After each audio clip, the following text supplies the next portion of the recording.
Can you hear me okay through the microphone? Yep. Good. So if it doesn't work, we can always turn the thing off, and I can talk to the back row without a problem. This is a transitional vessel. It's a name I gave to a piece that is simply made out of a solid hardwood body and a segmented ring. And if you look at this piece right here, we keep, this is redwood burl. It's been cut into two pieces. I've inserted a segmented ring and then tops and bottoms. The neat thing about stuff like this is I never hollow the thing at all. Don't have to do that. I'll show you the technique. When I make the ring, I literally slice it in half. And then they hollow it. I've been able to core it. So here's a vessel. Here is a piece made out of the core of that same vessel. Here's the other half of the ring. I can do it all over again. So I can actually get 4 or 5 pieces out of one vessel. And so it's kind of fun to do that. And we're talking about working with scrap. That's true. Can we come in a little tighter in the camera? Here's one particular ring. Inside and outside. Here's the other half of the same ring. Inside and outside. I had some pieces left over. And I made a third one. And I had pieces left over. Trust me, this is all one ring. Yeah, that's great. So what I have here is basically a segmented ring, and segmenting is literally making a pie. So we've cut this into 12 pieces that will fit back together and make a circle. And then I ended up inserting between each of these pieces a straight piece, just a little spacer. Well, now instead of looking like 12 pieces of wood, it looks like 24 pieces of wood. And if I did something like this, then I put a veneer on either side of that spacer, which now I've gone to 48 pieces of wood in there. And still, it's just this. It's still just a simple segmented ring. So we can pass these around and you can take a look at them. This will be a good place to start. Jim, how thick were those rings when you started? Twice this thick. And I'm going to show you how I do it. And I'm doing almost everything out of pen blank size material, 3/4 stock. And if you keep the rings to a certain dimension, you can core it and make other things. Now, if the pieces are about 3.5 inches in diameter, you can core it and get more and more yield from it. Once these rings get big like this, then it gets harder. Here's my process. I go out in the shop and I look for a piece of, I use a lot of redwood burl, and this is redwood burl. So I go out to the shop and find myself a hunk. Figure out how big around do I want to make this thing. So I whack it up. And then I slice it. Either 1/3, 2/3, or 25%, 75%, something like that. So I've got 2 pieces. Well, this is going to be the body. This is going to be the top of the body. So now I need a piece of contrasting material for the foot. So I dig around in my junk pile and I find a piece of, I don't know what this stuff is, but it's dark and it's dense. That'll be the foot. I got that. So I need a top. And I found some little discs of holly I had left over, so I can do that. Hey Jim, to show, if you move your light a little further away, you're getting a lot of glare. Further away. Better without it. Yeah. We'll light the ceiling. Doesn't need it. Then I'm down to having to come up with the ring. And so for my very first vessel, I'm going to make a ring to fit this piece. And then I can core that and slice it for other vessels that go on down the hill. This happens to be the yield off of another product. So it's going to go in here. And as you can see, the ring is a little smaller than the wood is. That's fine. I'll turn the wood down. Now I also like separating these rings with a veneer on each side. So I have a veneer already glued to this one from when I cored it out. You'll see how I core these things out in a few minutes here and clean that surface up. I needed a veneer to go on the other side. Actually, I cut 2 of them. So I can either keep this or lose it and replace it with another What'd you cut it piece of with? veneer. So there's my vessel. And all I did is I went in the shop, I went into my junk stack, and I started finding pieces of wood, and I started pulling them together and assembling things that look like it might eventually be a vessel. I do everything on faceplates. My idea is that I'm off the lathe at each gluing step, and I've got to set it aside and then bring it back later. I want to be able to put it on the lathe, take it off the lathe, put it back on the lathe with the greatest amount of registration I can get. And so my idea is if I fasten the base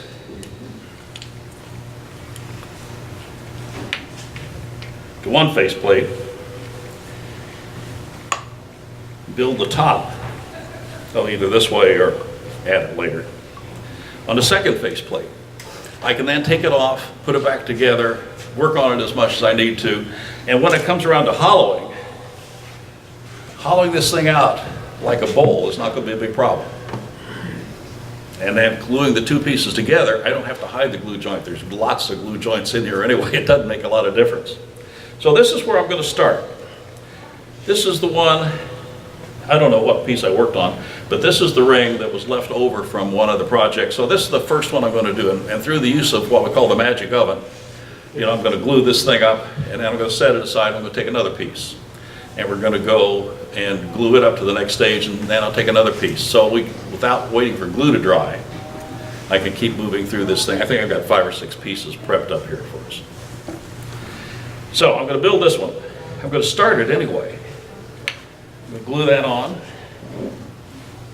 I'm going to glue that piece on, or maybe I'll start with the holly. I'll probably start here and add the top later. By the time I've got this one glued on, the glue's going to be dry enough on here that I can go ahead and add the next stage. When I'm gluing hardwood to hardwood, it doesn't take very many minutes for the glue to tack hard enough that I can go ahead and continue to turn. I'm going to need maybe 5 minutes. But when I'm working with a veneer in here, the veneer absorbs the glue. Remember, this is aqueous-based glue, so all we've got is water in this stuff, and the veneer is going to swell.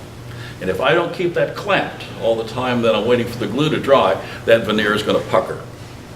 And I'm going to end up with something that doesn't look very good. So what I have to do is to put that into a clamp. And so if I'm at home, what I do a lot of times, I'll clamp it up, and my wife will say, "You ready to go out for lunch?" "Yeah, let's go to lunch." I come back, enough time has passed, I can go on to the next stage. Or I'm going in to work on the computer for an hour or so. So I'm just off the lathe into another activity and back, or onto a different piece, whatever. But here this morning we need to move faster, so what I'm going to do is clamp it up, and I'm going to move it away. I have clamps that allow me to be able to put a piece into a glue press. So I made a couple of little miniature presses. So what I can do now is I can take this piece once I've got it glued up, put it in the press, set that aside, go on to the next one. I got another one just like it, except just a little bit bigger. At home I got one about like this too, which I hardly ever use anymore because I don't make big things anymore. But I do have another press. So we'll probably move some things into this as a stage 2. I tried putting a piece together with CA glue instead of yellow wood glue. I did it. It came out. And it's fine. Oops, turn the bad side away so you can't see it. There you go, it looks better now. The problem with using CA to glue these things together is if I'm trying to glue this piece of holly to that little piece of red veneer, which you can hardly see, I've got to turn that veneer so the end grain of it is up, so that CA glue, thin CA glue, will soak down through the fibers and lock it down. And it doesn't always hold. So I'm not happy with the holding power of CA glue when I'm trying to leach it into a gap and have it penetrate through the whole gap. I'm just not happy with the ability to do that. Although it worked, I'm just not going to do it that way. I'm going to stick with yellow wood glue. The one thing about doing it this way, it gives us a chance to also, because you spill a little bit of glue as you go, use a CA finish, like we do on pens many times. Because when I'm gluing this in, I'm going to drip it onto the wood. It's going to go down into the fibers of that redwood, and it's going to leave a black splotch. Well, what if I just go ahead and finish the whole thing with CA? Just fine, and then it hides it. But for these larger pieces, like the ones that are being passed around, that's a lot of CA glue, and I'm not willing to spend that kind of money on CA glue, because 7 or 8 coats of CA glue on a piece this big is a bottle. So I can actually cost out what it costs to put a finish on a piece of project. I don't do that, that's too much money. But this is CA finished. And it worked fine, but on small pieces, just okay. You know, send that around if anybody wants to see it. Okay. The other thing that is a little different from what we did in the class, this is a perfect veneer rig. And we cut these things out with knives and scissors, and we had this big problem with trying to keep it from tearing. Here's my solution.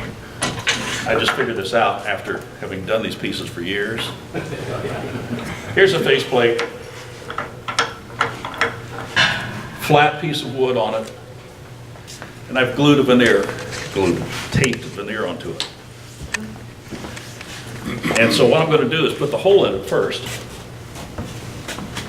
and then I'm going to do the outside of it.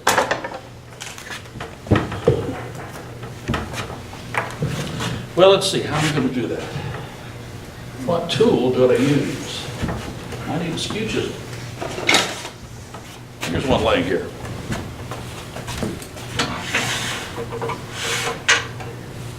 Get the hole in this piece.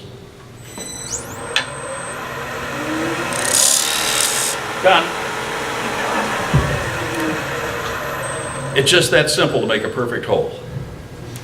Now, if I cut the outside, this is going to go flying away, so I'm going to put a piece of tape across here to hold it, and then cut the outside.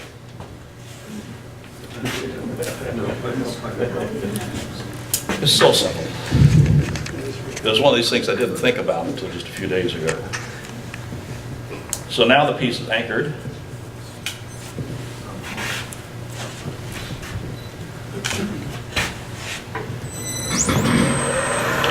And I'll decide what the right diameter is supposed to be. Let's assume that this is it right here.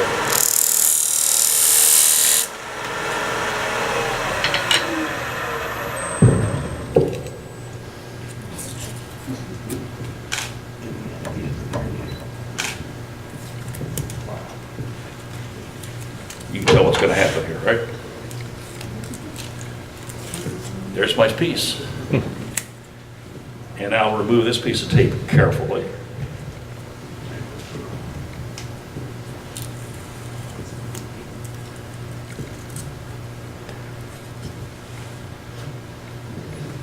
So cutting veneers is not that hard. Sorry, guys. Those who took the class, who were working with me trying to figure out how to do this stuff, didn't have the advantage of this piece of learning, which I just picked up last week. But there's a perfect veneer piece without the possibility of tearing. Now, had I torn this, I can glue it back together again, just like you glue any 2 pieces of wood together. You lay it on a nice flat surface. You put glue on that edge, and you take a piece of this blue tape, and believe it or not, it slightly stretches. So I put it across that tear, pull it tight, press it down, turn it over, put a piece tight across the other side, and I have in essence clamped that joint. Where are you? Hold still, I'll find you. I've clamped that joint. And trust me, if I try to break that, I can break it, but it will never break where I glued it. It'll break someplace else. So if I mess up a piece and it's the last piece I have, a certain color I'm trying to use, not a big deal, I can glue it back together again. Not a problem. So if there's questions, please feel free to ask, and we'll keep right on going. But this skew is not even sharp. It just happened to be one I found in the basket over here. What other tool might you use to do that? Nothing. Nothing? Nothing. If you use a parting tool, you will guarantee tear it up. And here's my anvil for cutting veneers. Why is it this small? I don't make pieces much bigger than this anymore. So it's large enough for most everything I do. Where did you get the bolt that fits on the one-way head? The bolt, You got that device you made? it's faceplate. It's face, where did you, oh, Just a standard 1x8 faceplate, to which I glued a piece of hardwood, which I then trued up. okay, That's it. There's an M3 adapter to 1.8. that's quite, yeah. Oh, that's what you're interested in, I'm sorry. That's all right. It's an adapter you have on there.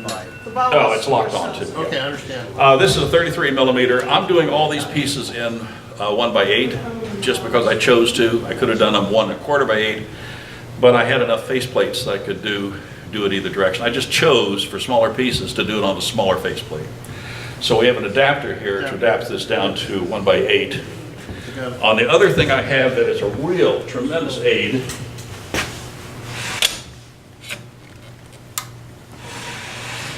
is the one-way live center system. This is a Morris Taper 3 because of this particular lathe. Mine at home is a Morris Taper 2, but the beauty of it is there are many adapters for this particular piece. This is an adapter that you can buy from One Way that allows me to screw a faceplate or chuck onto this for supporting this end. In my case, I'm going to be using faceplates. Lining up these two is not a problem now because each component is screwed onto its own thread. They also have for this, which comes with it, a series of alignment cones that allows me to center a circle. There's the small one. Here's the larger one, which could be actually mounted this way also. And that just allows you to center things up. So for getting one of these rings or a piece lined up on something else, I simply use this live center system, and I use it constantly. There is a Jet knockoff, a Jet model, painted black, but it's precisely the same thing. This is a 3/4 10 thread, so if you have a tap, you can make your own screw-on pieces. You know that it's 3/4 10, you can get a Beal tap to do 3/4 10 and screw on things of your own design. So this is the where I'm going to be working. So first thing I got to do is I have to mount the base. I'll need this turn. Where do you get the wafers of the colored wood? I used to buy them from a company, I used to buy hardwoods. The question was, where does the colored veneers come from? There's a company called CertainlyWood.com that I used to buy from. So I can buy black, which was basically dyed poplar, and they called it Costello, and sometimes they called it Marfam, but it's still black dyed poplar. Red, bloodwood. Purple, purple heart. Red heart, yellow heart, purple heart. Bloodwood, canary wood. Holly for white. Aspen for white. And those two are very, very white. They're the color of some of the t-shirts in here. And when you put finish on them, they don't yellow like maple does. And for other, I've used maple, but I used what they call backer maple. Backer maple is the end cut off of the log when they peel out the veneers. One side is really raw, and the other side is where they cut it. I don't care about the raw, I'm going to cut it up anyway. Then I needed some black for the classroom, and so what I ended up doing was saying, well, let's see where else we can get it. I think Pete was helping me doing some searches, and we ended up on Amazon. And I found almost every color I needed nowadays is available through Amazon at all sorts of different prices. Peter? There's also a place called QVeneers.com, and they make veneers for cubes, Yeah. pool cubes. And there's wild colors that Right. they have. It's typically dyed poplar or dyed sycamore. Now the yellow, dark green, pink, the colors that are not natural wood colors, come in small packages that I have been buying at Rockler and before that other woodworking dealers from a company called Sauer. And they sell them in packages. They call them fletched, which means that they are the exact neck slices from the piece of wood, so that they're all grain matched. But once they dye them, it doesn't matter. You can't see the grain anymore anyway. But they come in pieces that are about 8 inches by 14 inches, and there's 6 or 8 pieces in a bag, and for me that lasts a long time. And so rather than going off and trying to buy 20 feet of yellow dyed veneer someplace, I don't bother with that. If you go to the vendor I mentioned, certainlywood.com, they will sell you by the square foot the wood, but call them and don't order online. The reason is a square foot could be 1 inch wide and a foot long. Or it could be maybe a 4x4 pieces. They have it all different widths, so you're going to call them up and say, I'm looking for some 20 square feet of black dyed poplar. They said, sure. We've got it this, got it that. I like about 8 inches wide. I'm sorry, I don't have any 8. I have some 8.5. So what they'll do, you need to talk to them about what's available online, because you're caring about the width of the piece. They're just talking about square foot. This is not going to work for me. This is not necessary. This would be fine. I can manipulate that. So call them and ask them what the widths are. And but meanwhile, I'm buying some stuff from Amazon. So, Gary, there's a lot of different places I can get that stuff these days. So, my tools. I basically need 4 tools. 90% of the work is going to be done with this short-handled bowl gouge. And in my video on bowl gouges, I talk about that. I don't use this for bowls. This is all done for spindle work and these small projects. It's a standard 3/8 bowl gouge that I put a triangular handle on, and I hold it like this. My thumb goes on top. My thumb is lined up with the flute of the tool. I know exactly where it is without even looking. I need a selection of round nose scrapers. I have 3 here with me today, and they are suitable for fitting the inside of these vessels, so they have to be small. This is the one I use a lot. Every now and then I do need a spindle gouge. There's a couple of cuts on these things that I may need the spindle gouge to perfect, but infrequently. And the last tool I use is a series of parting tools. And the parting tools are absolutely necessary for coring and separating these rings. So this is one that I've made. If you've taken classes here, you've seen these before. This is a hacksaw blade made out of high-speed steel. And I've simply ground a cutting profile on the end of it. It's less than a 16th. I've ground the teeth off of it, and because it was powder coated, as you can see up here, I have taken and polished the powder coating off of it. Powder coating makes it kind of bind in the cuts and burn. So I just cleaned that up. So I need that one. But coring these little rings this big, I can't have a tool that's too tall. So I have this guy. This was a parting tool, but I've modified it a little bit. Can you get tight on this one here? Good, good. You can see how I've taken the tip and ground down both sides of it. And what that has done, make it even smaller, so I don't waste a lot of wood. And so this is what I do the coring operation with. And sometimes I use another tool like this. The difficulty with this is the width, this distance. And so I'm going to go into a small circle, this back is going to bind. So there's some cuts I can make that this just won't do the job for. So I'll get back to those tools in a little while. So let's get a project going. I put a faceplate on here. I've got to get it flat, and I've got to glue on my first piece. So this is all bowl work, bowl gouge work. Oh my gosh, grabbed the wrong one.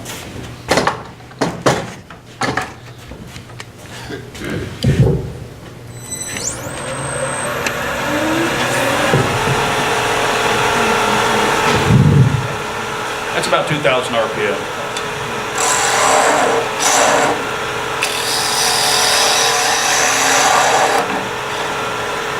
I just got to get this flat.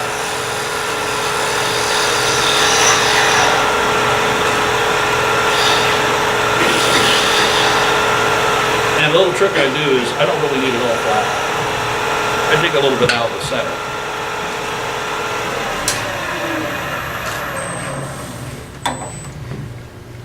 Pretty flat. Now I'm going to make sure it's really flat. Every step, I use a sanding stick. And what I'm going to do here is just perfect that one more time.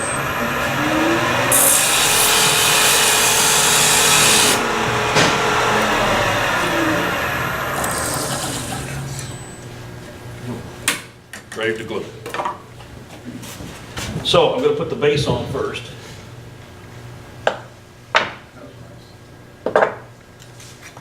Got another piece lined out here. I have flattened every one of these pieces on one side before I came here.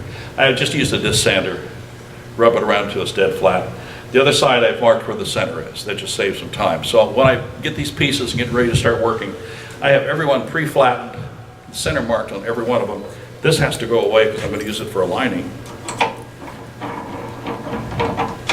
That's ready. And I'm using Type Bond Original.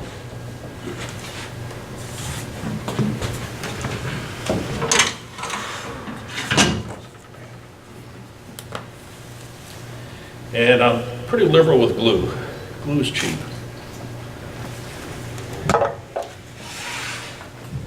Into the hole, against the piece, little wiggle. And I see squeeze out all the way around, that's what I want. So that piece is glued. That's two pieces of hardwood against each other. Do I need to clamp this for a long period of time? I'm done. So that's going to go over here and let it cook for a minute while I put the other side of the project on the other faceplate. So do it again.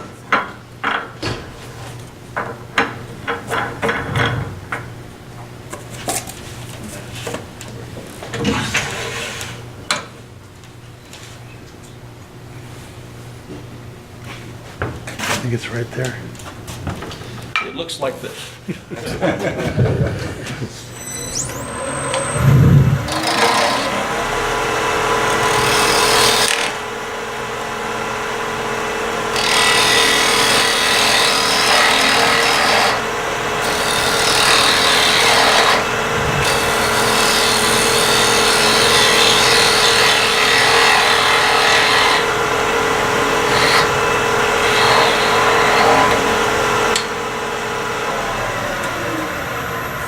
This is my lay to tighten the brake on this thing so it stops faster.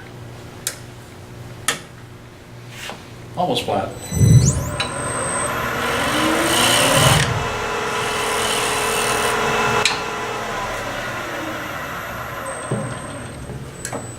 Good. Sand.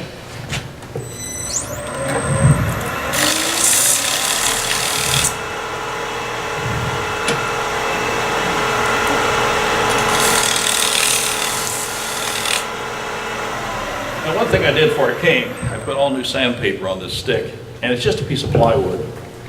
And I'm using 80 grit, and I buy it in rolls, and I rip it down to this, and I use some Type Bond, or not Type Bond, 3M Type 77.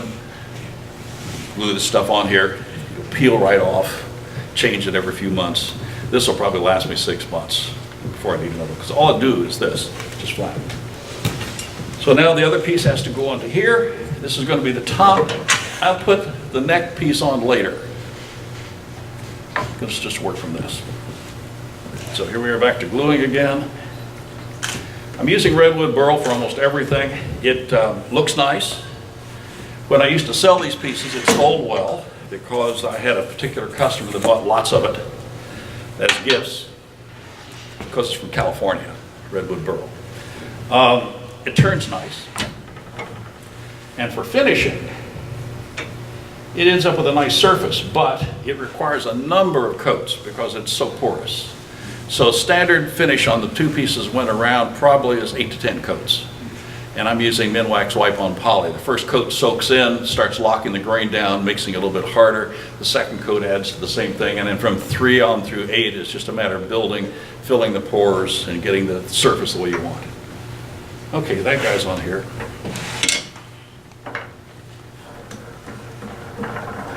So we got the top done. He's ready to go. This guy has been glued for what, a couple minutes? I've kind of roughed him out round already. If this was a piece of square wood I had cut on the bandsaw, I would probably knock the corners off, making an octagon, so at least I don't have many hard corners coming around. So I need to flatten this and glue the base on. And when the base is on, it has to go into one of the presses because I got a veneer that's going to go here.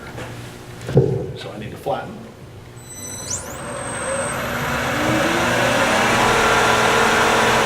That's the glue I don't want.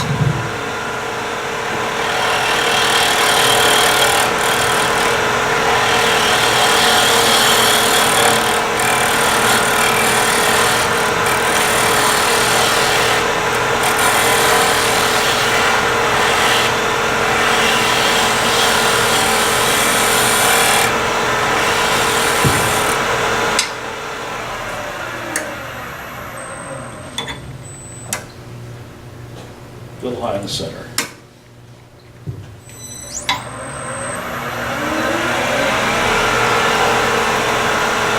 It's always high in the center. So I always make the center unusually low. So I can get the flat faster. Yeah. So what am I going to do next?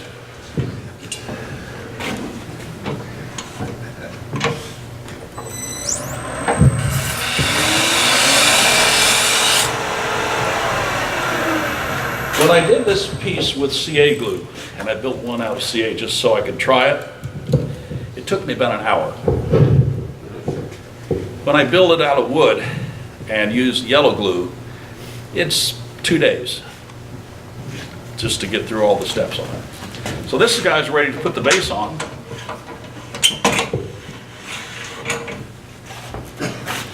And let's see what the base is going to look like.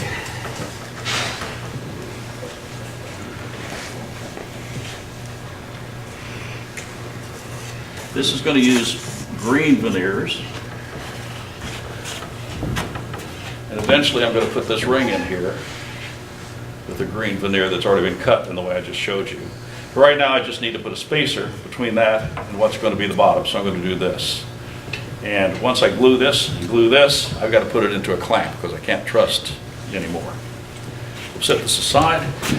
All the veneers, this is Buckeye burl, holly, with little green wedges in between. So once this gets turned down, it'll kind of pop a little bit. You're a wannabe Italian, huh? Yeah, Red, white, and green. this is what it looks like. Pass it around. That's the Corona one, just like it. So I'm going to put this on.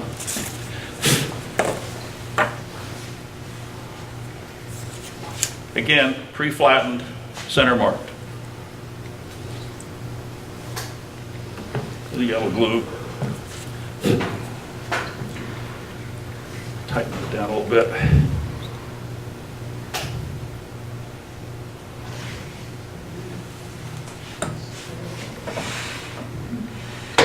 And the base is assembled.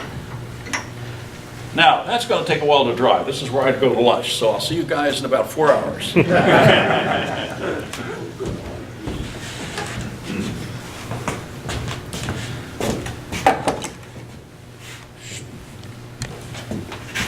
That's about right.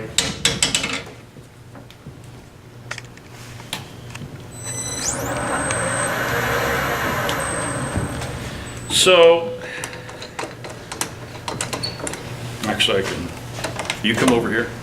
I got you there, yeah. I'm behind this device, Except which for you that, can't yeah. see. So I'll come back over here.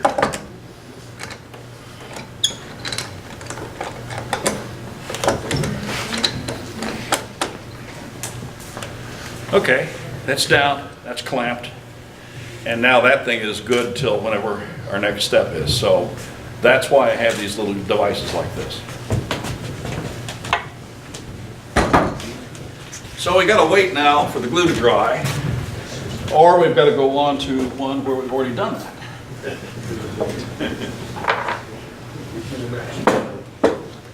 Funny how that works. So here's the next stage. I have done one other thing when you weren't watching. It says Kim Wolf on the side of it. I wonder where this faceplate came from. That's where it went. So what oh, this has already got a veneer on it. I'm sorry, I don't want to do that yet. That's the next stage. Forget the man behind the curtain. Thought I had one here, but I didn't. So what I've done, after that glue dries, I turn this down. This has no shape to it. This is just knocking off the corners and getting it balanced. Then I took one of these rings. Remember, I flattened everything ahead of time. And I'm using one of these cones to line it up with the tailstock. And I glue this on with a ring of veneer in here. And the glue dries. I generally do this sort of a step last thing at night. 4 o'clock in the afternoon, I'm done. It's my last piece. And I'll go in and check my mail and have supper and do whatever we do in the evening. And then next morning, this is already ready to go. So there's that ring that I made. I've glued it on. But it's just a rough thing. I don't know if it's centered well, anything. So what I now need to do is to first clean this up a little bit.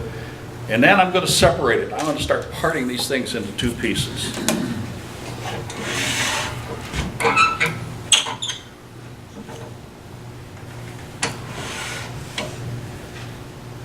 I brought my own tool rest too. I happen to like these bar-shaped tool rests. I can get my fingers under it and around it, and I can hold pieces that way. It's also very stiff. First thing I'm going to do is just smooth it up a little bit. Make it round. It doesn't need to be any larger than this. This is certainly going to be turned down with some time. Oh yeah, it's really wobbly.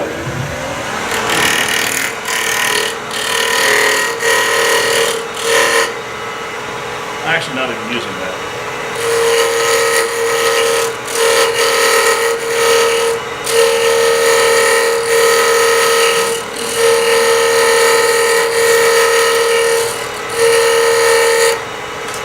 Where do you get your redwood burl?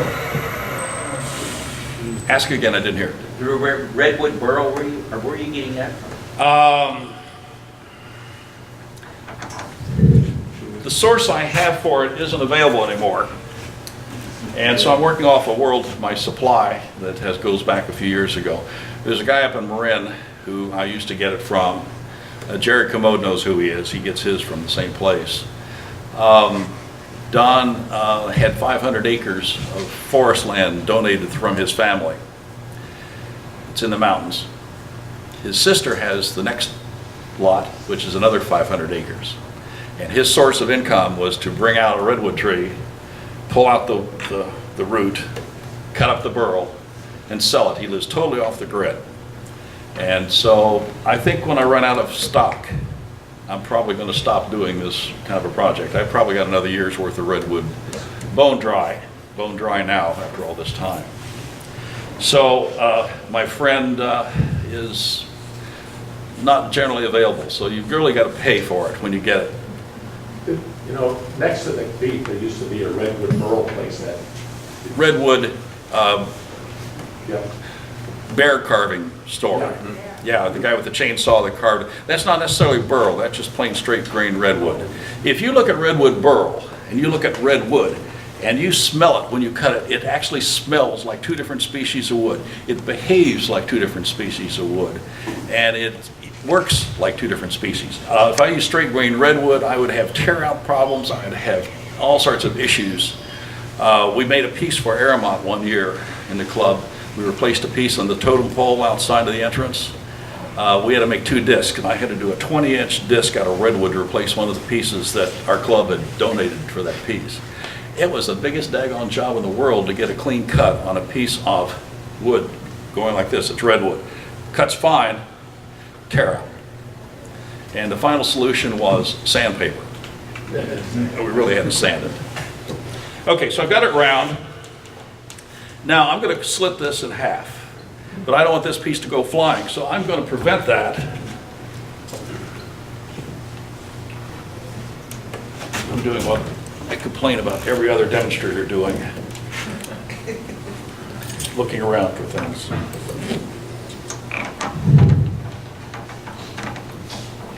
So I'm going to put this on here.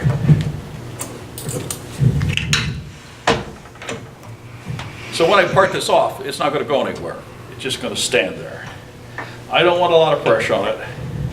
There's a little pressure, not much. Hey, Jim, John? before you part that off, would you want to make sure that that end is flat?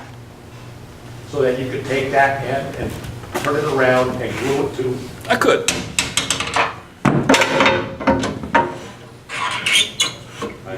I'm sorry.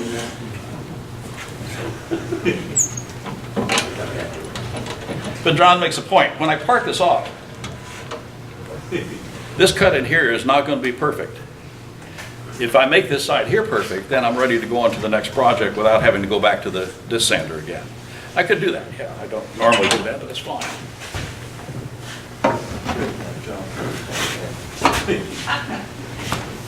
So that's simple. It's really fast.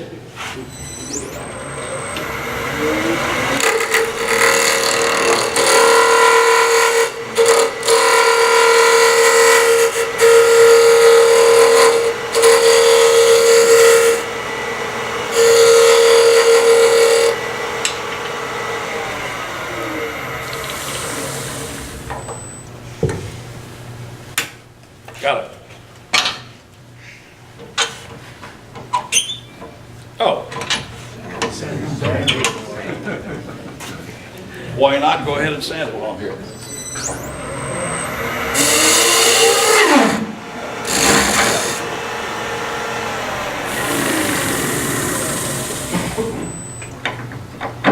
Did you hear what happened? You hear it? Unscrewed. Came loose. The vibration of sanding caused this to unscrew from the fitting. So that's done. Now I'm going to part it off using this tool. Is that a Sawzall blade? It was a industrial hacksaw blade. Power hacksaw. You buy these for about $7.50 a piece at any of the metalworking stores. You get them in all sorts of different teeth patterns. Doesn't matter. And they're high-speed steel. So they are a perfect tool because they're going to behave like my gouges in terms of holding edges and sharpening and everything else. So How'd you polish the side? I polished the sides with a brass steel wheel on a peanut grinder, but I wanted to get this powder coating off. It just makes it hard to make a cut with that powder coating. So I just cleaned that up.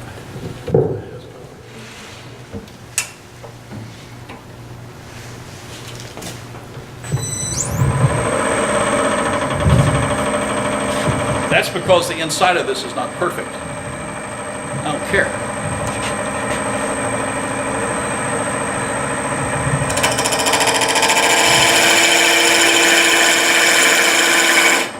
Never part with only one cut. Always an overlapping cut.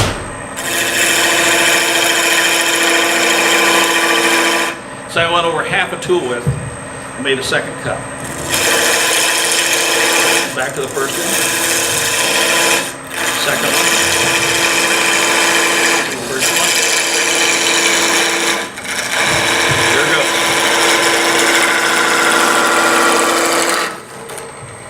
It's free. I don't have to worry about trying to catch it or find it in the sawdust. So I've used that tailstock to prevent that from getting lost. So there is my yield for another vessel. One side's flat, ready to go. And this is thick enough that for a vessel like this I can core it because I'm only going to need 1/8 of an inch for the decorative portion of this. So I can actually core this in this direction also. Now, for that to come out, it means that I needed to have only glued it on the inside about 1/8 of an inch around. So I cored out the inside just enough to leave the little 1/8 of an inch lip. And this piece here is glued on only on the outside 1/8 of an inch. So when I pop this thing free, it ought to come out. We'll find out.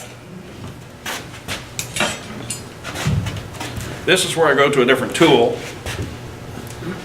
because for me to go in here with this, the height of the tool is too much. It's going to bind in that curve, so that's not going to work. It's too tall. That's where I use my smaller parting tool. I'm not used to having all this space. I have a 20-inch lathe, but it's a sharp bed. So I'm not used to having all this storage room over here.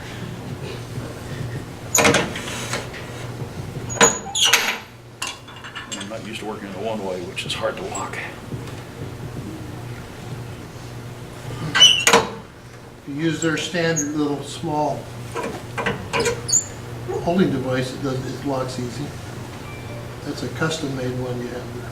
Yeah, I mean, one way is you only have to just touch it. Oh, come on, what's going on here?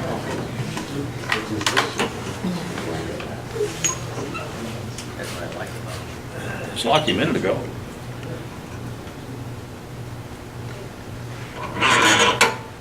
Okay, that looks like that's going to do it. The other thing I've learned, that's where all these marks in the arm came from. So I'm going to be right at center line. Actually, I'm a smidge low.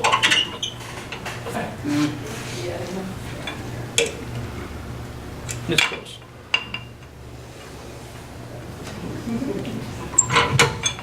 And what I'm going to do is come in here and do that same kind of a cut. I only need, as I said, 3/16, 8. Oh, good shot.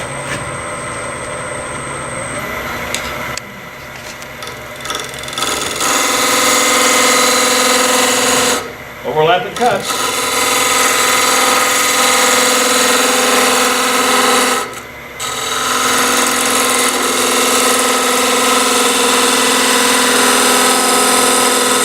You know how I know when I'm almost through? Yellow veneer back here. I start seeing yellow dust coming out. That lets me know that I'm almost there.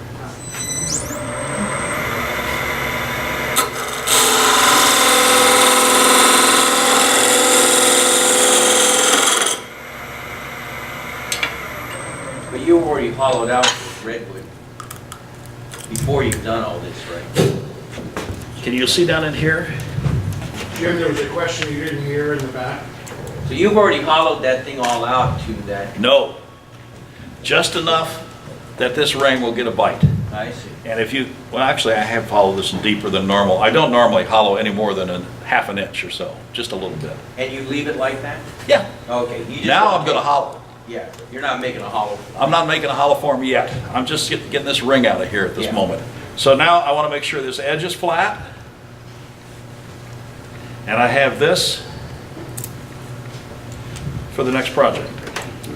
Better without it. And I've got a piece of veneer on this side, which is going to be trash. It's peeling off because I didn't glue it all the way into here. I only glued on that outer edge. So that came out of there. So that's ready for another vessel. So I've got this much yield. I could consider putting this on the neck of this vessel if I wanted to. I mean, that's a good place for it. But right now I've got this much left over. Okay, so now I'm going to flatten this off. And the next thing I need then to do is to come up with a shape of my vessel.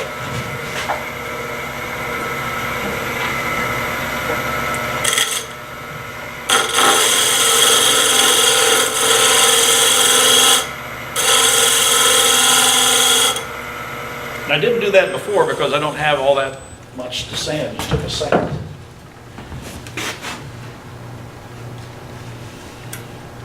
Perfect. Okay, so I've got that done. I want to do a little shaping. Now let's look at the top of this piece.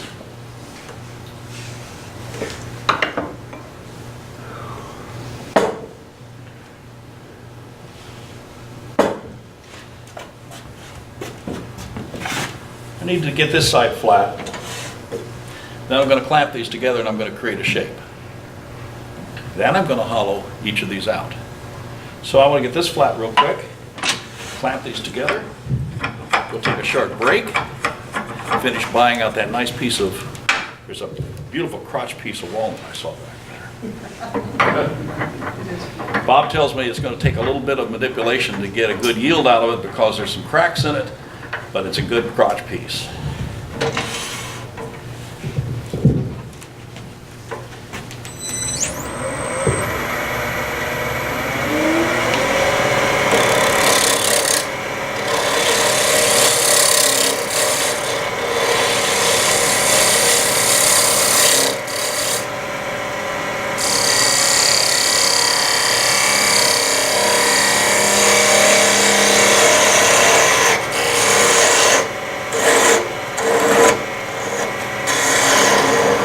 That's going to go away anyway, so I might as well not even bother to try to get it that far. I'm just going to lose it. Okay. Now, I like to shape this with the base on the headstock and this piece on the tailstock. I'll set this up back where it was.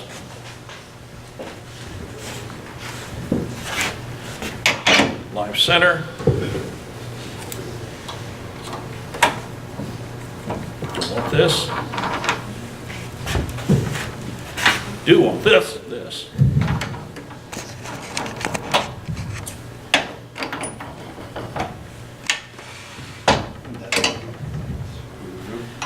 Now a little pressure on this just to hold the pieces together. And I'm ready to shape my vessel. So we'd like to take a look at how our bidding is going. I'm going to stop right here and allow you all to go back and take a look at the wood, visit the restrooms. I see our brand new restaurants. You need to go over there and check them out. We spent 6 months in getting those things. So we'll take a break for about 10 minutes. Looks like about, no, how about till quarter till? That's about 7 or 8 minutes, so that's not very long. But so get your bids in quick and then I'll pull the string on that thing in a couple minutes. While you're back bidding on the wood, You're done. I was gluing on another piece of veneer. I said we're going to assemble it like this, but I need to put a veneer on the other side too. So I might as well stick it here, use this piece as a clamp, and glue this veneer into place. Otherwise I've got to go through the hole and clean it up, and I don't have to. So now I can pull this back, clean this veneer up, and then do that. You didn't see me do that, did you? Just moved too fast. So now I need to clean this surface up. It's a little too big in here, a little too big out here, and I'm going to go back to that skew chisel.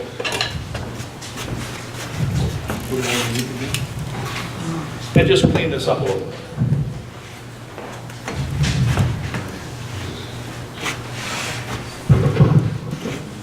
Can you still hear me okay?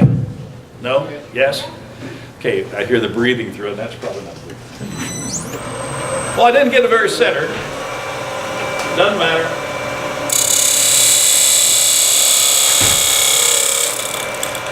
Outside's done. I don't know how thick the inside of this is, but I'm going to guess about here. Now the neat thing is that I'm really, really careful. Sometimes I could pull this out and harvest it for another one, but this one's didn't happen that way. I could take a little bit more off of it. It's easier to cut it off than to try to take a turning tool and turn it down. There's a possibility I could tear some fibers that way. I'd rather cut a little bit more off.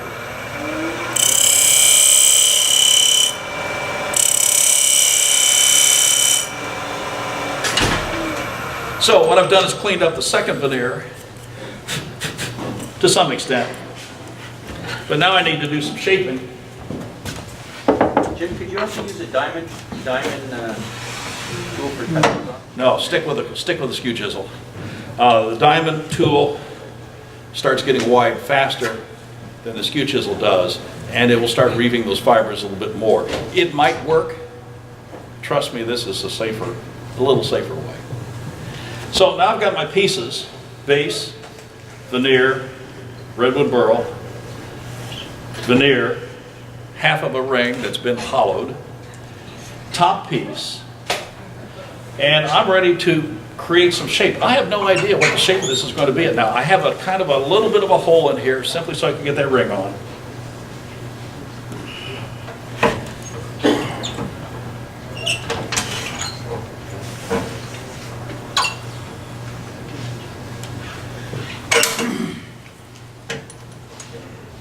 And you see why I have short tool rests. It allows me to get where I need to go. And I don't have to keep these too far apart. Okay.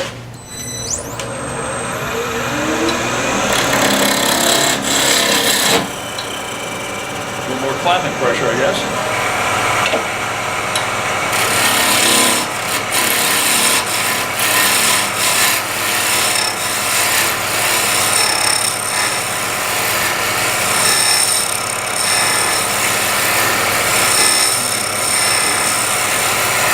So the first thing I've done is I've tried to get this ring as perfect as I can so that there's no bouncies on it. Oh, there's going to be a nice little bark inclusion here, which will be part of the design. Once this is perfect, then I'm going to shape everything else away from it. This will be the most, this will be the largest diameter of this piece. So the piece is going to turn down either direction from this point. So I'm going to work from here this way and from here this way to create my shape. And there's a little bit of a glue line still showing right here. I need to take just maybe one more little pass.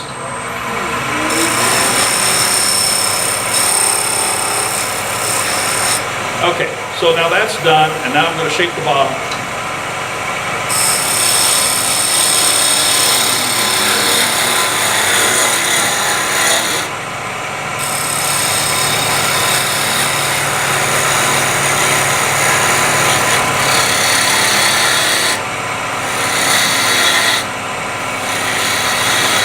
One thing I'm going to do is not going to take this down as far as I would eventually like it to be, because I want mass to support it while I'm hollowing inside. I'm going to come back and clean up this diameter at the very, very end. That's a nice piece of burl.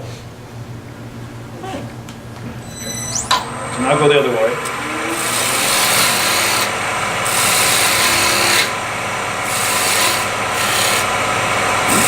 And I'm just kind of guessing where I want to go shape-wise.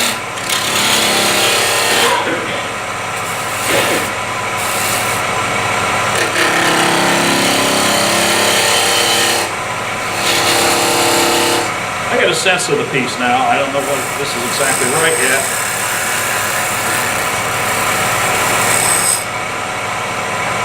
And nice thing about bowl gouges, I can do all this work with it just fine. Nice thing about redwood burl, it's so wonderfully soft. It cuts like butter. Last cut, I'm going to do a shear cut.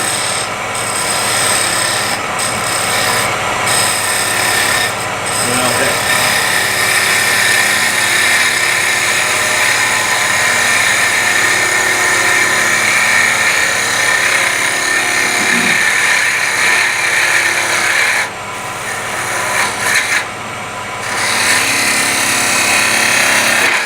Walnut on the base on this piece, I can smell it now.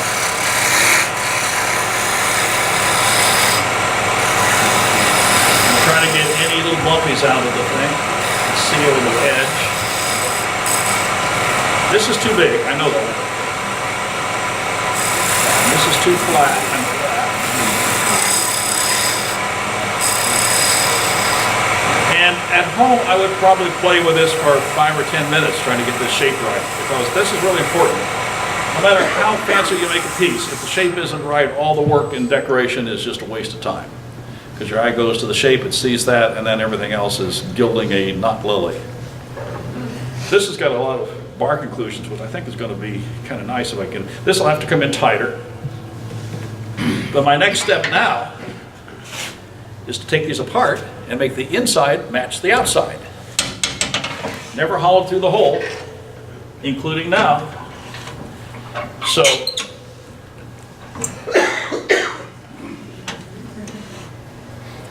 now I'm a little bit above center intentionally because I am going to hollow out using a different kind of tool altogether. My tool of choice is going to be a round nose scraper.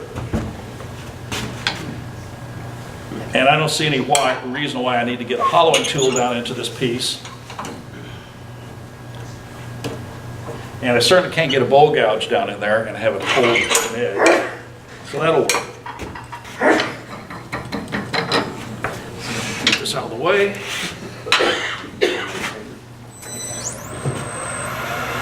Clean the inside.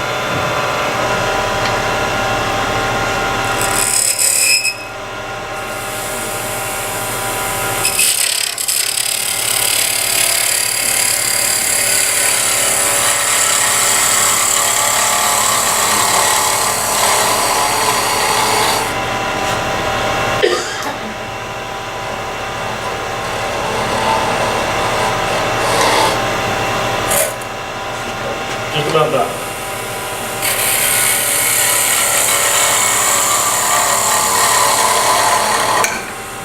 Well, I went past center.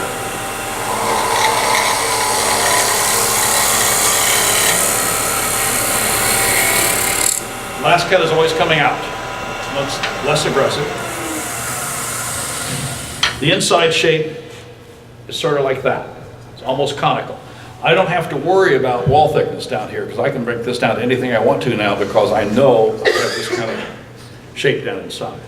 Plus, this is so light, extra weight at the bottom is going to make it more stable when I get it done as a full piece. So, I'm done. Yep, this is...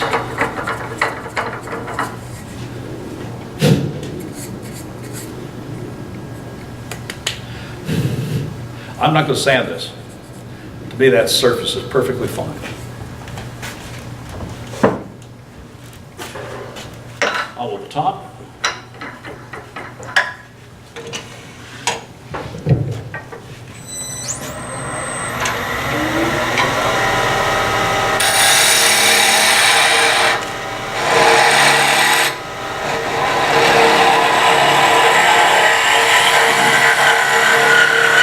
Drilled all the way through into the glue block. So I've opened up the neck from the inside. So I don't even have to go in and cut that inside neck shape. It's all done from here.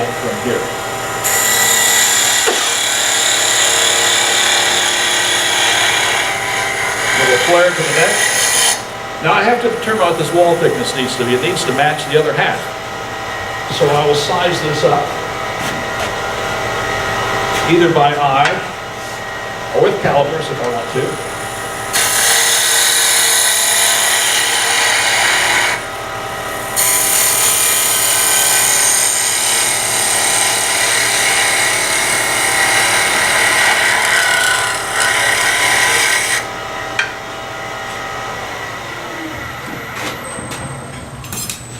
I can't always check it.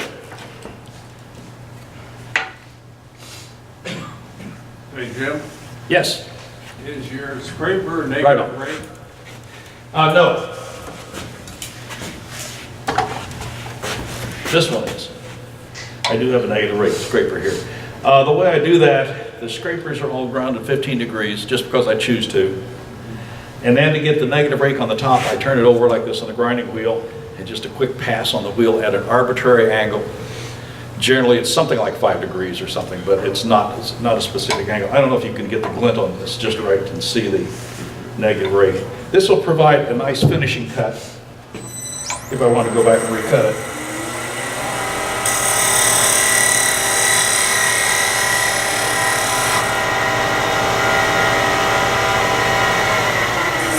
I used to sand the inside.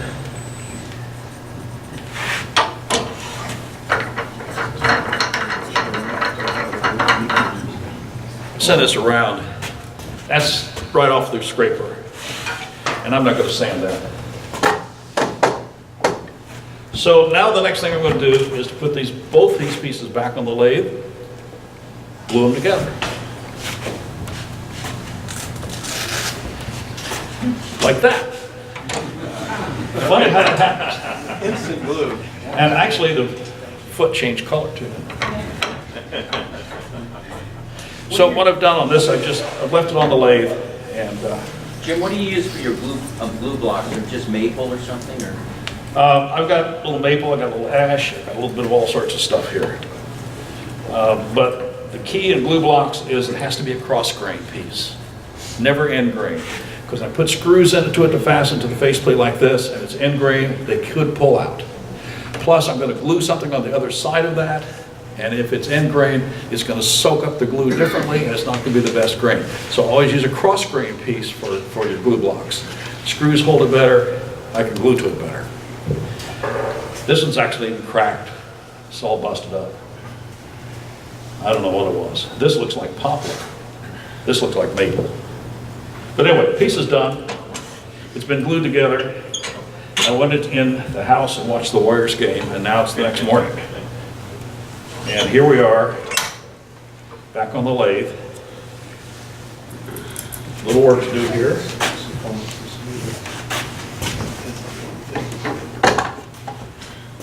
And I'm going to cut this off, because I have to add a neck to this one.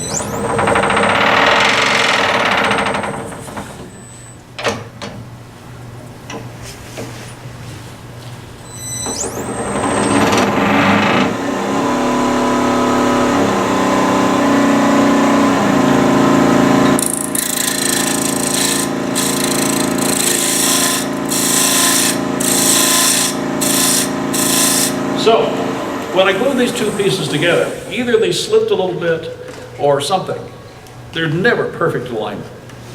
So I always come back and have to true up the outside again. That's almost always the case. This one looks like it's way out for some reason.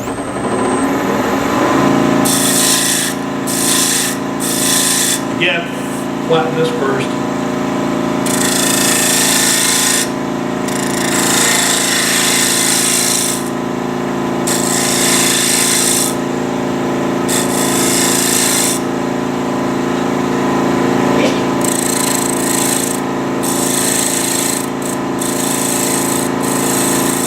I guess I decided this one I'm going to have a much more sharp shoulder.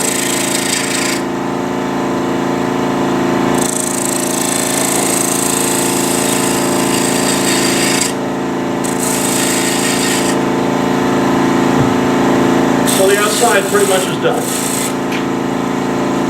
This has to come down. I'll worry about that later. This has to be cut off. I want to shorten some of this, but I don't have good access. I'll have better access after I part this off. So I'm back to my big parting tool. Don't use that camera anyway.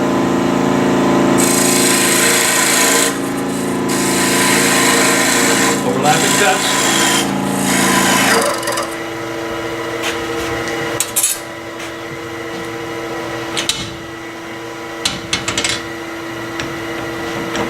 At this point, I'm basically done with this piece. Now, in making glue blocks, it's gotten longer. I never have to ever change these pieces. They just keep getting bigger. When I part something off, so there's a little something left over from the last project, and they just tend to build up. I tend to have to shorten them every now and then because they've gotten more length. So that guy's done. Now I need to get in here and actually do some work on this. And to my gouge.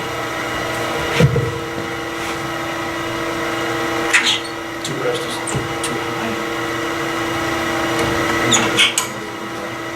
Now I got all this work room in here.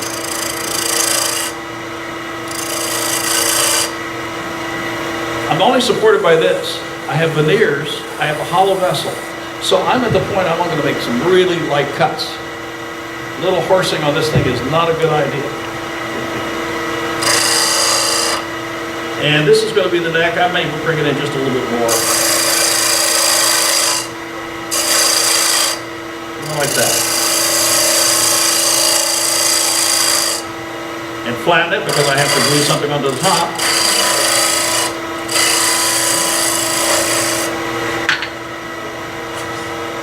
Check the flatness.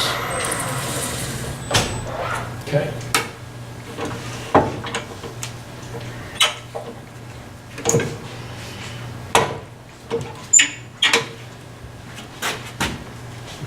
Sanding stick.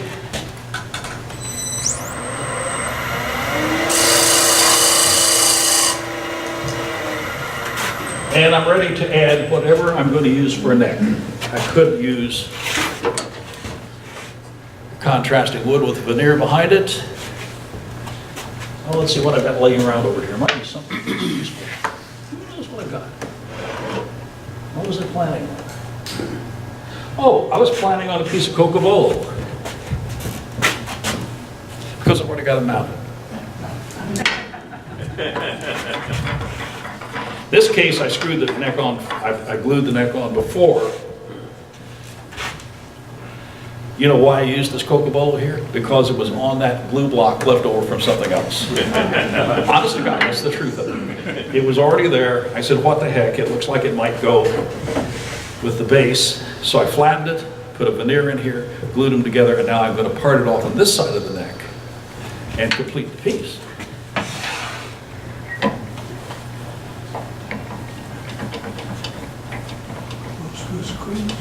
Yeah. Obviously, the tailstock is floating. Not now. This is Jamie's piece. I stole all these from our class after that finished. So now I have the shape done. There's a little cleanup here to be done. I'm going to part off this piece and leave this Cocobolo as the decorative top neck. And I probably will use this tool just because it's here.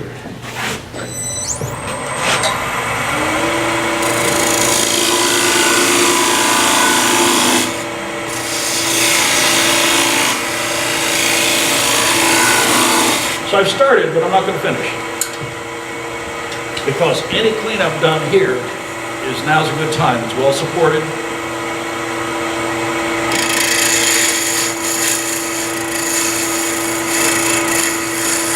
Piece is running pretty true, but I'm not quite, shapes it better. There's a little bump down here that I like.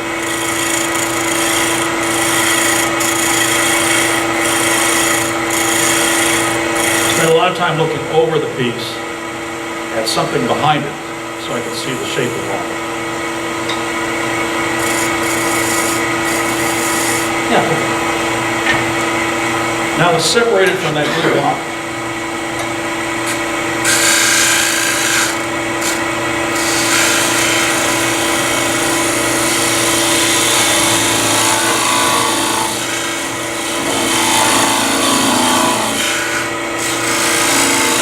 Changing angles so that I'm widening this as I go down.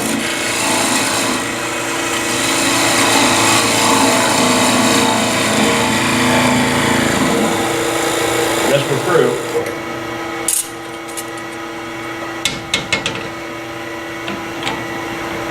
Another faceplate done. So let's see what we've got going here. This has a little tiny hole in it. That's not going to be big enough. I'm going to have to work on shaping this a little bit.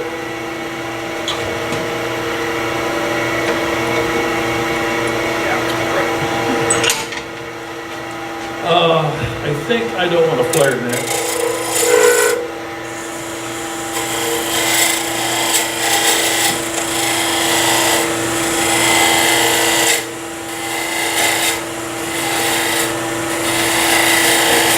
I'm shaping the outside. You can't see it because my hand's in the way. But I'm acting like a steady rest. And you can hear the difference. I cut without the steady rest.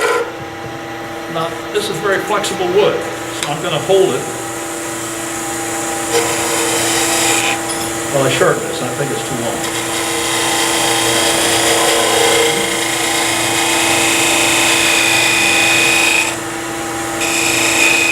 So I'll just send the dog.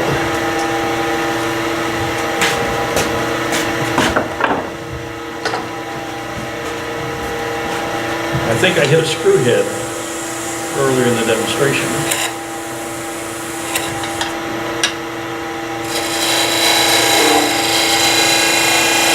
So I'm using a spindle gouge now, and because it's a spindle gouge, I changed the cutting. I'm now pressing towards the tailstock, which gives me using the tool a little bit as a support. I wouldn't have done this with both of them.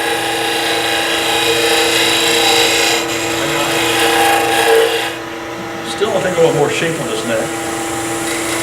Why wouldn't you do it with the bow gouge? Because it got dull. And I'm not going to sharpen on the fixtures here.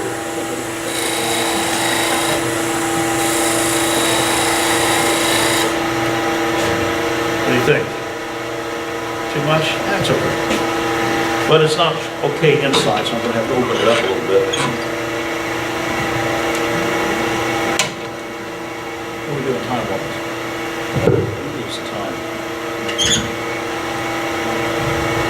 11:10, Jim. These glasses don't focus that far back. Tell you what the problem.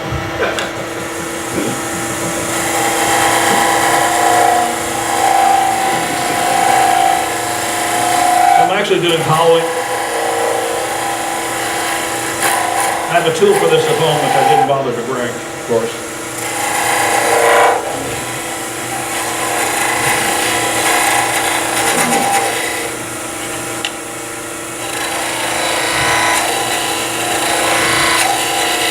To support this, so that I don't actually need the tool in the wrong plane, I have my arm laying on the tailstock. Which means all I'm doing is moving in and out, but I'm not changing the plane at all. I do that at home all the time.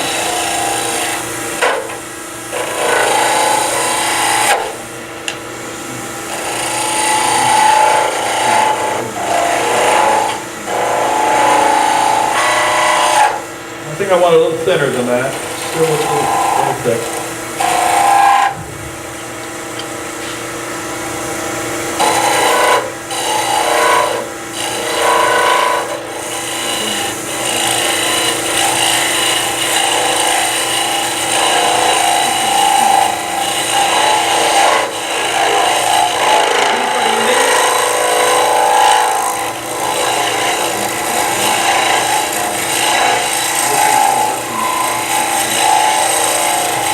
Anybody got a good story? Well,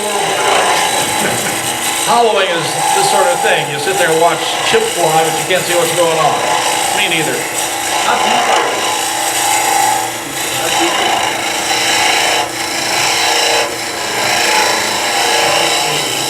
Okay, it looks thin enough now. Yeah, about an inch. So what we have now is a piece that's almost done. Almost done.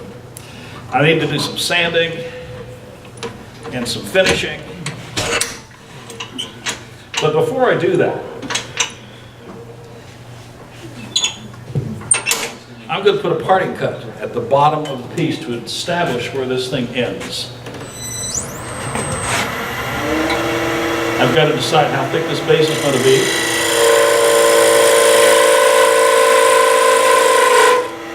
A couple overlapping cuts.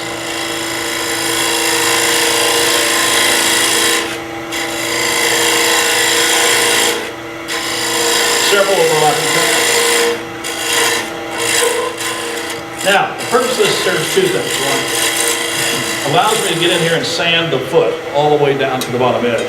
But the second, it lets me analyze the shape of this foot to see whether or not I like what I see. And I don't. It flares out now because I can see that.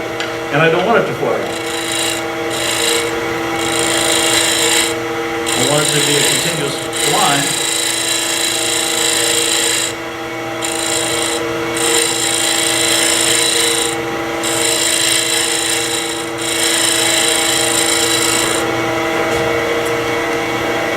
Still flaring. There's a bump in the road. And so I'm just going to do it until I like it.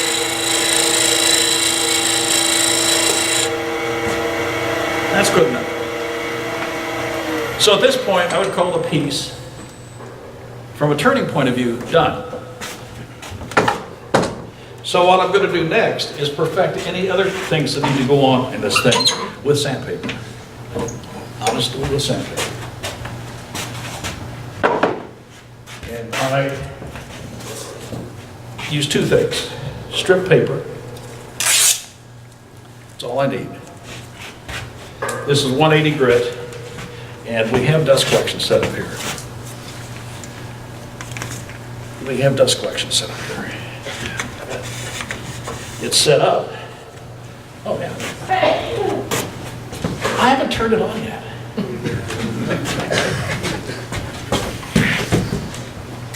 So I'm going to turn on dust collection, and what I'm going to do,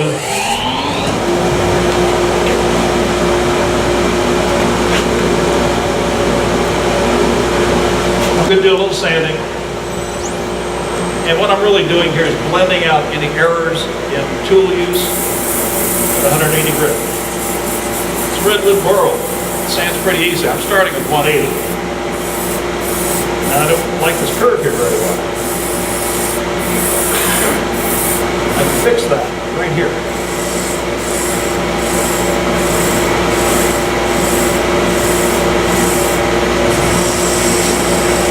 Break the edges on the neck a little bit.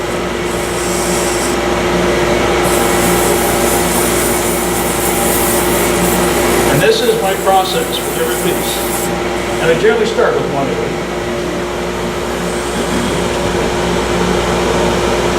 Yeah. It's looking good. I use a inertial sander a lot. This is 120, I don't need that. 80, 120, 180, 220. I mark these papers. Inertial sanders, if you use them, you know that it's going to rotate the opposite direction of the piece is turning, so it's going to randomize the scratch pattern.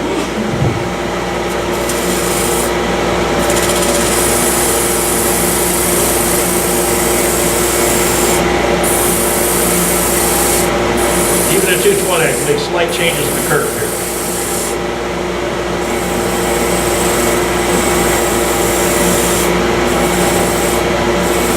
Paper is slightly larger than the disc, so it rolls over the edge, and I can come around corners nicely with this. Pick this up in Ireland.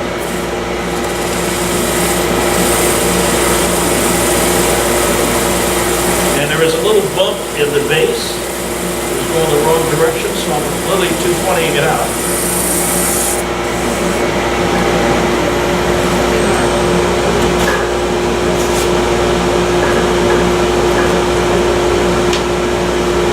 Toning and call it done. Actually, this is just about as much sanding as I'd actually do.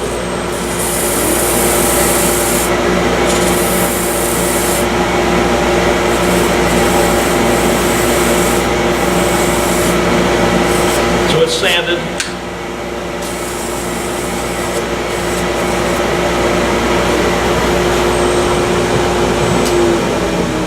And I'm done sanding, so I'm ready to do some finishing.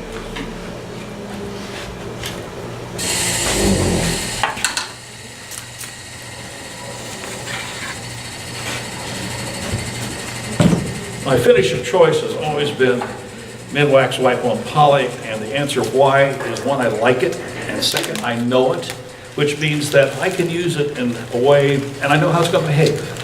I know on a dry day how long it's going to take to dry, on a wet day how long it's going to take to dry, and there are many other finishes on the market. Find one that you like, that works well for you, and stick with it until you really understand what it can do, what it's capable of. I got into this originally because of an article in Fine Woodworking about finishes, but that's neither here nor there. That's not water-based, right? It is not water-based. This is a lot of VOCs in here. So here's my process of finishing on all my pieces. One, that is going to go all into this piece.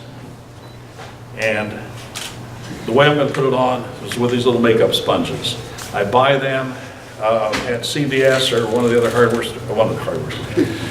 one of the other drugstores. A pack of 150, 200, 300, whatever they are. They're really inexpensive. Just pass them around. I'm going to see them. They're closed cell sponges. And what makes them nice is the fact it's like a little paintbrush. And the fact that they are closed cell means that it's not going to leave any strokes, brush strokes when I put it on. So, yeah, there we go.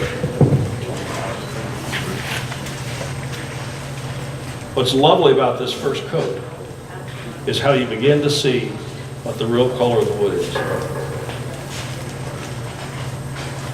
And Buckeye, which looks this ugly kind of a grayish color, once you get finish on it, it starts going to all sorts of new shades. Now, right now, that coat is already soaked in. I can see shiny spots and dull spots. So what I would do at home would stand here and keep putting on finish until it just stops soaking in. And that might be 10 minutes. More finish. And as I put this on, How fast is your lathe going? 300 RPM it says. Enough, fast enough I can get this on, slow enough it doesn't sling it in my face. If you have a mini lathe, 500 RPM would be your bottom speed, and that would be just fine. I like doing it on the lathe. I like leaving it on the faceplate until the very last step, and at that point in time, I will then part it off. But for all the coats of finish that I apply,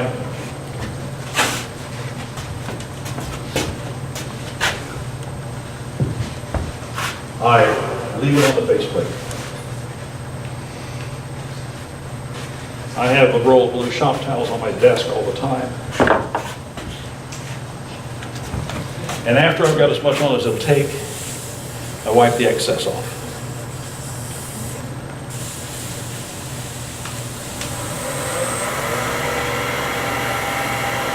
Now, if you want a matte finish on your wood, 3 or 4 coats like this wiping between, you'll have it.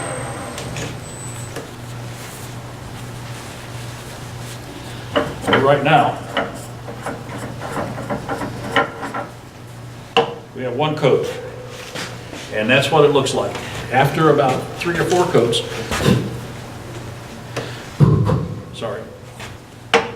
after about 3 or 4 coats, this is going to start filling in the pores. And as the pores get filled in, then I can begin to work on coming up to the surface. First 2 or 3 coats, I'll sand between each coat with my 220 paper.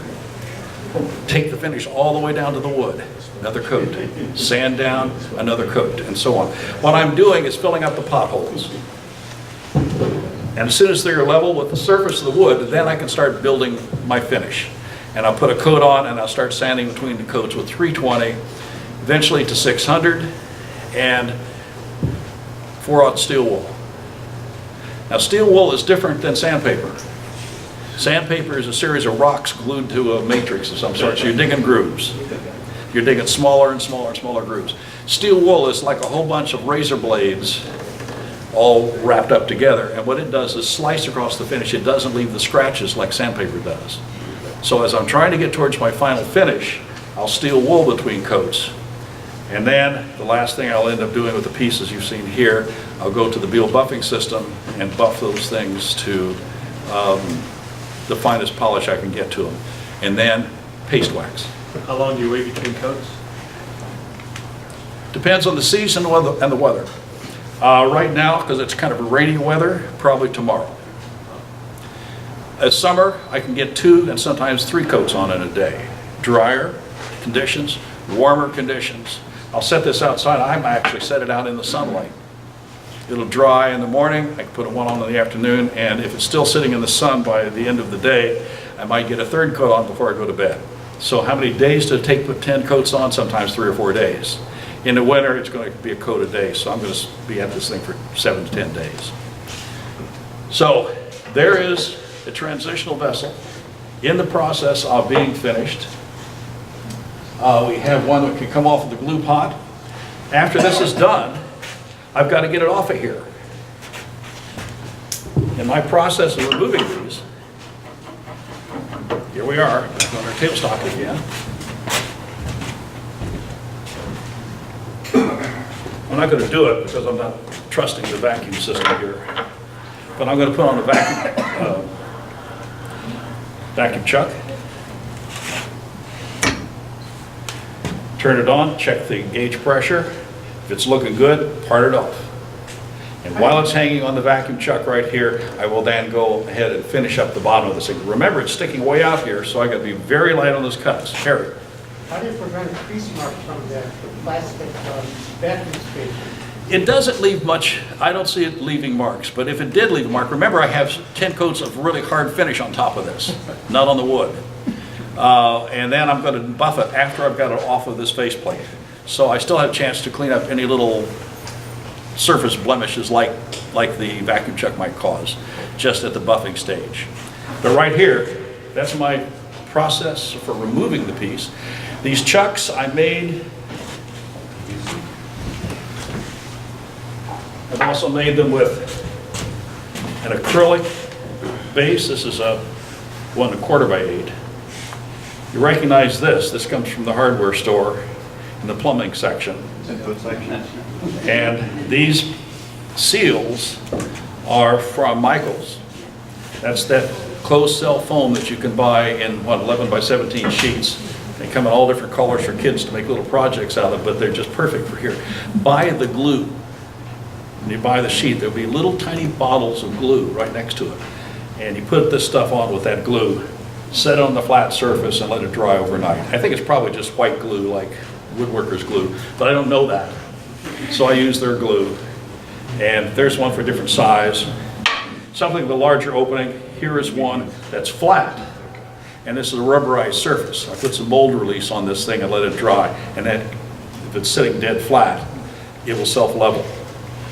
And so I can stick a piece on like this, right onto the flat surface. So I use a vacuum truck to get it off. So you can see what I would do next is simply part this off. But I won't until I have built these coats up and I'm happy with the final finish. Because as this thing is gooey with finish, I've got a handle to carry it around by. And when I set it someplace, I've got a nice solid base for it to set on. I put it back on here, and the next sanding coat is 10 seconds. Next finishing coat is maybe 20 seconds, and it's off the lathe and I'm ready to go into the next piece. So all I've done here is take a big hunk of redwood burl like this, cut it into little tiny pieces, cut it into a square, take the top third off, measure that dimension, and make a ring to fit it. And then I found a contrasting color piece of wood that I might use for the base, and another contrasting piece for the top, or perhaps the core of this. And then I make the ring. Make the ring to fit the piece, knowing that the inside is going to come out and make a smaller piece, so I have some wood set aside for that. And I'm stacking wood and veneer, just stacking pieces of wood and veneer until I find something I like. And this is what comes out. So guys and gals, go back into the stuff on the floor, stuffed in the corner, and all that stuff. I would like to see these bodies done out of a burl if you can. I think the contrast is nice. Walnut burl, I don't know if we find much maple burl, but you might be able to find some. Redwood burl in this case. Ed? How large a transitional vessel would you make? I'm making generally this size nowadays. I used to make them up to about this size. And the ones that went to the governor's office were generally about in this size, because when they gave a gift to a visitor, they want something that was suitcase packable. So I had some dimensional restrictions. Not any bigger around than about like that. And that used a lot of redwood burl, and what I'm working on now is the trims from all those pieces, the cores and the other thing. I don't do that stuff anymore. And all my galleries, one guy died, the other guy went out of business, and the third guy decided to retire. So I make these things now, and I have no source except our Christmas sale, when we put them in on the first week of December, when we have our annual Christmas sale, which helps us keep this department running. How much would you sell them for? That's interesting. That's a great question. And the answer to that is you find a gallery that you want to sell through. And the gallery has several characteristics. It doesn't have any wood. A lot of glass, a lot of ceramics, maybe some paintings, but there's a lack of wood stuff. There's a need here. And then you look at the prices of things they're going for in there. What would people be willing to pay? And when I price this thing in a gallery, I would be going to the gallery owner and say, what do you think you could sell it for? And then I have a choice. Either I'm willing to accept that and work at that labor rate, whatever that turns out to be, or go find someplace else or throw them away. Because if I price it based on the amount of time and material I have in here, I'm going to be pricing to something that doesn't match what the market has. So I'm going to price to the market. So the answer is, what would this sell for? Depends on what store I happen to be in, or who wants it bad enough. So I'm not going to give a direct answer to that thing, but my pieces have gone from really high prices to really low prices, kind of depending on where they were and so on. But if I was going to go back into gallery and find a place that wanted to sell things like this and this size, and they thought they had a market for it, I'd say, okay, what do you think you get for a piece like that? And they're going to tell me what they think they could sell it for. And then I'm going to ask them, what market, I mean, how much of that do I get? Generally 40 to 50%, depending on the gallery. And then I just decide whether I'm going to do it or not. And don't start thinking about pricing for your hours of labor and cost of materials. It just is the wrong way to approach this thing. I saw the thing in one of the segmented forums one time where the guy was pricing his segmented pieces, vessels, by the piece count. Yeah, it may work for him, but I don't think that's the way it works. I want to know what would you be willing to pay for this? And then I'm going to say you can have it or not.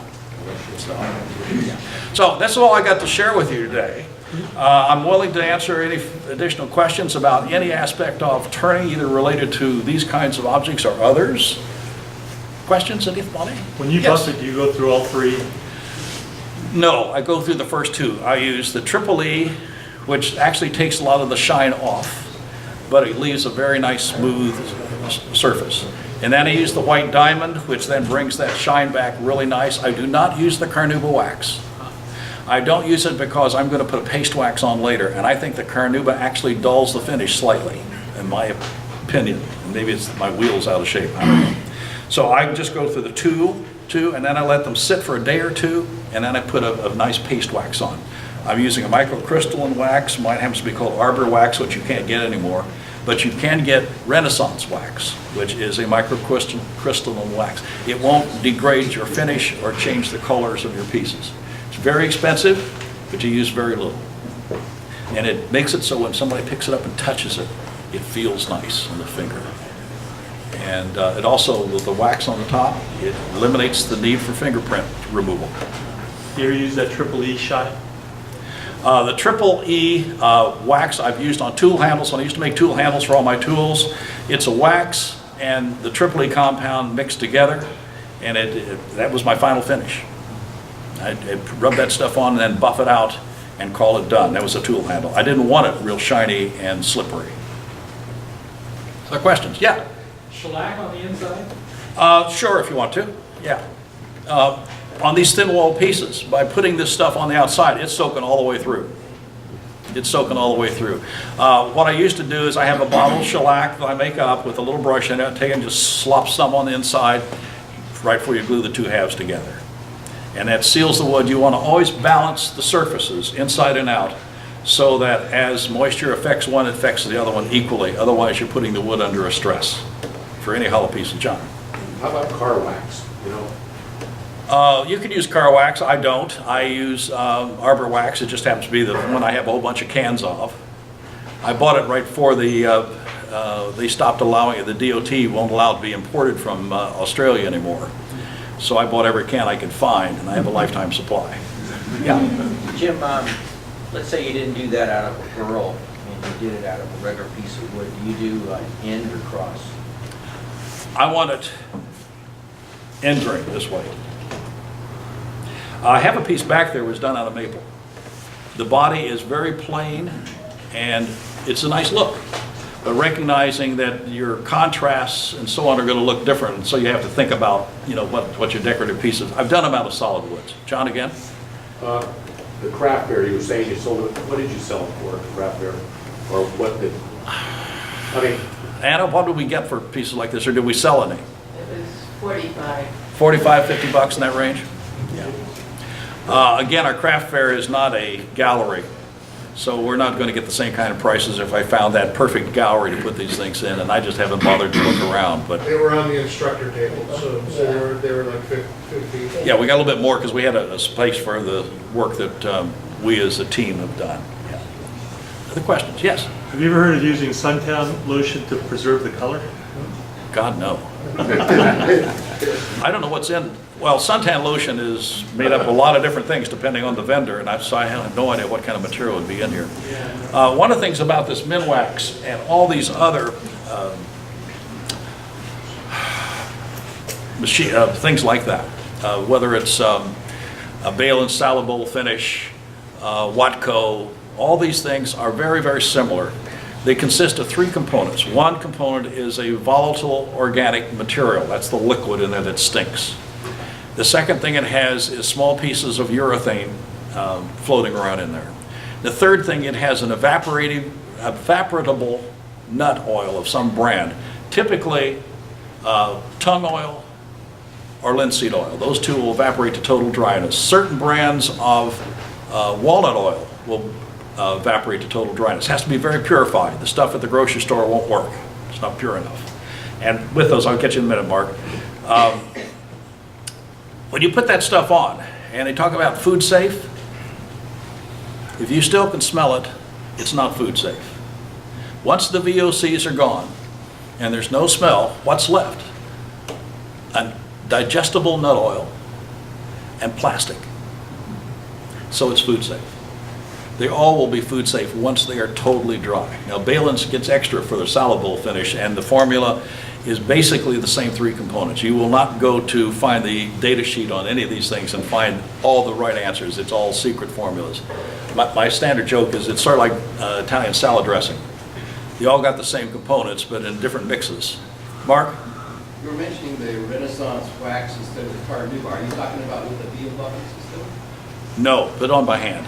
Put on by Put it on by hand, yeah. Yeah. You were talking about finishing, and you like probably, if you want a very clear finish, one of the two things to use is a water-based finish or clear shellac, which is what I use on the bleach piece I brought in, because I want to maintain that bright finish without any yellow. Can you hear that, what Harry is saying?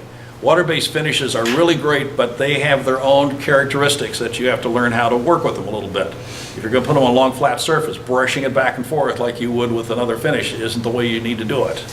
But they do preserve the color very, very well. I haven't done any water-based finishes on these. I could, I just never gotten around to do it. I saw a hand back here. Ah, yeah. I found that if you use the water-based finish, you have to sand the mat after the first coat because it raises the grain. Oh, I forgot about that. That's true. So the solution to that is to moisten it, let it dry, sand it, and then put your first coat on. Or use shellac, which dries almost immediately. And seals it. Multiple coats in a half an hour. Right, so Harry says go ahead and put a coat of shellac on first. Now we know about shellac, everything sticks to shellac. So it's the universal middle solvent between, or finish between any kinds of stuff. So you put that on and then go to your water-based finish. Pores are sealed, you don't get the swelling as much, fiber swelling as much. Yes, yeah, Jim. Yes, how do you get a black matte finish? Can you use mid-wax and something else? Combine the two? Black? Matte, ebony, do you use ebony? Oh, I absolutely use ebony, or blackwood. Yeah, yeah. But it comes out shiny, and I want matte. The problem with that is if you can really do it without getting any finish on it, then I try to do that. If I get finish on the ebony, it will eventually flake off, because the oil in the ebony will cause it not to adhere. The solution, clean it with acetone, shellac it, and then do some finishing, yeah. This is on maple wood. I'm ebonizing maple. Oh, ebonizing maple. Ebonizing maple is a little difficult because there's not much tannic acid in maple. So ebonizing walnut is really easy, which really is not much point in it. But ebonizing oak is really great because there's high tannic acid in oak. So I guess what I would do, Jim, and I've done this once, I've ebonized it and it comes off looking gray, kind of ugly looking for me. So I spread tannic acid on it. I go to the winemaker's shop and buy tannic acid, put it into solution, paint that on. So I raise the tannic acid content of the wood itself, and then ebonize it. What do you do? Black tea.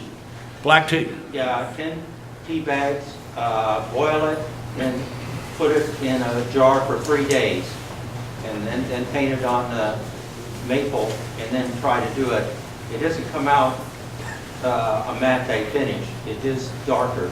Darkens a little bit, yeah. Really dark brown. Well, actually, if you just want to dye it and stain it, you get the leather dye, and you've got other kinds of stains that you can use. Alcohol, Yeah. black dye like that, it works really good. Okay, anything else? Because we want to conclude here pretty soon. One last question, yes. I've got so many triangles, 45-degree triangles from cutoffs. The best way to go at them is what? Like I could clamp them to a chop saw, I could run them through a table saw, but just that initial getting into these triangles for my cutoffs is difficult. You mean to create A these segments? Or Yeah. a usable piece, like with your burls, I have... Oh, I would eyeball it through the bandsaw. cut it into squares, just by eyeball. I get the largest square out of there, then I'm gonna measure that and say, okay, now I know what size ring I need to make to fit that piece. So I'm really just working on the basis of what the wood will yield. I've got some stuff that has some really bad inclusions in it, so I just keep cutting around until I get a useful piece out of there and then size to that. To make these pieces, if you go to segeasy.com, segeasy.com, segeasy.com, you will find plans and information on how to build a sled for cutting these pieces perfectly the first time. And it simply uses 2 fences, and if you're cutting 12 segments, the included angle here is 30 degrees.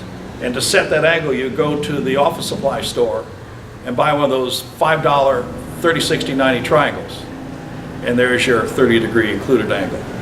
If you go to 16 or 24 or something else, now you got to get a special wedgie of some sort. And of course, segeasy.com would be more than happy to sell you one. That's why they do that, yeah. Okay, well, thank you all very much today. I'm still here for a little while if you want to come up and ask more questions.